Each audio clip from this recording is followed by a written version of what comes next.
அந்த காலத்தில் பொறுத்து கொண்டார்கள். இந்த காலத்தில் சமூக ஊடகங்கள் ஒரு ஜனநாயகப்படுத்தப்பட்ட மரபை கொண்டு வந்திருக்கின்றன. பொய்யும் அதில் ஊடாடுகின்றது என்பது உண்மைதான்.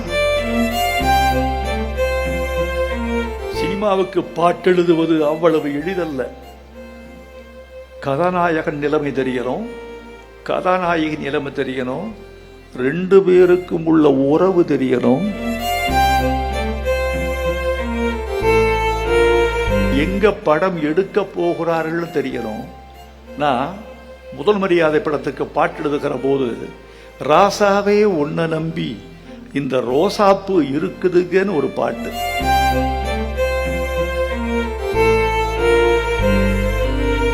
இல்ல, சிவாஜிக்கு நடுத்தர வயது மனிதன்கிறீங்க, கிராமத்து மனுஷன் பெரும்பாலும் டை அடிக்க மாட்டார்கள், அவருக்கு நரை உண்டா இல்லையான்னு கேட்டேன்.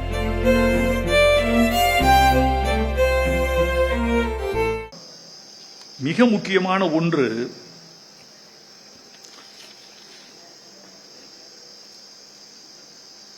அவருடைய நகைச்சுவை.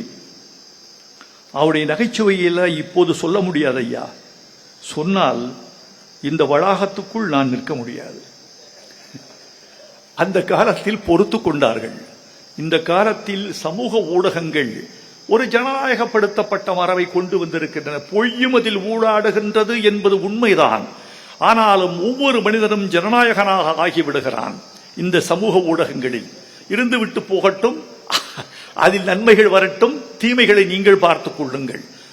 எந்த ஒரு விஞ்ஞான கண்டுபிடிப்பிலும் நன்மையும் உண்டு, தீமையும் உண்டு. சமூகம் நன்மை தீமை இரண்டையும் கண்டுகொள்ளாமல் இரண்டிலும் மோதும். உங்களை போன்ற சான்றோர்கள் தான் இது தீமை இது நன்மை என்று பிரித்து இந்த மண்ணுக்கு தர வேண்டும். நாங்கள் இன்னும் நம்பிக்கையோடு இந்த இந்தியா, ஜனநாயகம், அடித்தட்டு மனிதன், இந்த ஏழை சமூகம் இன்னும் நம்பிக்கையோடு வாழ்வதெல்லாம் கடவுளை நம்பி அல்ல தோழர்களே, நீதிமன்றங்களை நம்பித்தான் இந்த உலகம் இன்னும் நம்பிக்கையோடு இருக்கிறது. எங்கள் கடைசி தீர்வுக்கு நாளாவதை குறைத்துக் கொண்டால், தீர்வு எளிதாகும் நிலையை ஏற்படுத்திவிட்டால், தீர்வு எளிய மனிதனுக்கும் கிட்டும் என்று ஏற்படுத்திவிட்டால், மனிதர்கள் கோயிலுக்கு போக மாட்டார்கள், நீதிமன்றங்களுக்கு வந்துதான் வழிபாடு செய்வார்கள். அந்த நிலையில் நீங்கள் இருக்கிறீர்கள். சினிமாவுக்கு பாட்டெழுதுவது அவ்வளவு எளிதல்ல.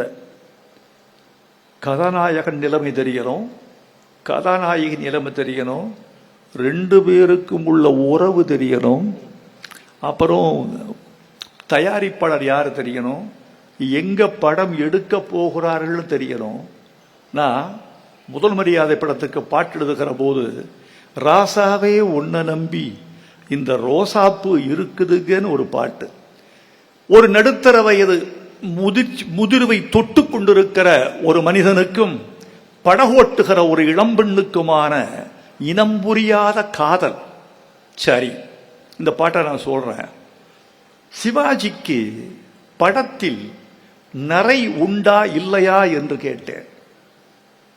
எதுக்கு இதை போய் கேட்குறீங்க? இல்ல, சிவாஜிக்கு நடுத்தர வயது மனிதன்கிறீங்க, கிராமத்து மனுஷன் பெரும்பாலும் டை அடிக்க மாட்டார்கள், அவருக்கு நரை உண்டா இல்லையான்னு கேட்டேன். உடனே எல்லாரையும் கூப்பிட்டு, யோ சிவாஜிக்கு நரை இருக்கா இல்லையா? இல்லைண்ணே, சிவாஜிக்கு நரை இல்லை, ஆனா வச்சிருக்கையா, அது நல்லா இருக்குமியா? அண்ணே வச்சா நல்லா இருக்காதுண்ணே. யோ இந்த காதுல மட்டும் வச்சு விட்டுருங்கய்யா, தலையில விட்டுருங்க, காதுல மட்டும் வெள்ளை மையடிங்க, அது ஒரு நரைத்தும் நரைக்காத ஒரு பருவத்தில் இருந்தார்னு இருக்கட்டும். பாரதி ராஜா சொன்னார், நான் பாட்டு எழுதுறேன், காதுல நரைச்ச முடி கன்னத்துல குத்துது, சுழியில படகு போல என் மனசு சுத்துது, அவ படகுக்காரின்னு வந்துருச்சு, இவர் நரைச்ச மனுஷன்னு வந்துருச்சு. இது தெரியாமல் இருந்தால் இந்த பாட்டுக்குள் நீங்க சொல்லுவீங்களே இந்த ஆத்தென்டிசிட்டி இது கிடைச்சிருக்காது, இந்த உறுதிப்பாடு, அதுக்கு நம்பகத்தன்மை கிடைச்சிருக்காது.